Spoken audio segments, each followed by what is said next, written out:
কাকন ভাই ভালো, তার বাবা ভালো ছিল, তার দাদা ভালো ছিল, তার দাদারও নির্বাচন করছি, তার বাপেরও নির্বাচন করছি, তার নির্বাচন আমরা করছি।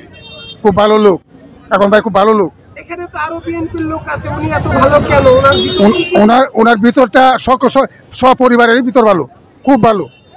ওনার বাড়িতে আমি গেছি, সবার সাথে মিশুক আছে, সবার সাথে মিলে চলে।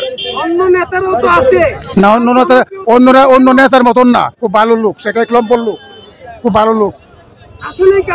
হ্যাঁ ইনশাল্লাহ ভালো।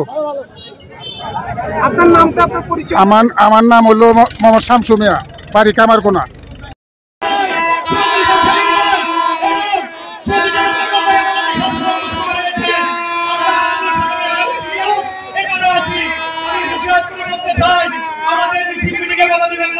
আমাদের নেতা কর্মীদেরকে বাধা দিবেন না। আজকে আমার প্রত্যেকটা মিছিলে বাধা দিয়েছে, আমাদের প্রত্যেকটা মিছিলে বাধা কেন দিয়েছে? আমরা কি আওয়ামী লীগ করি? আমরা কি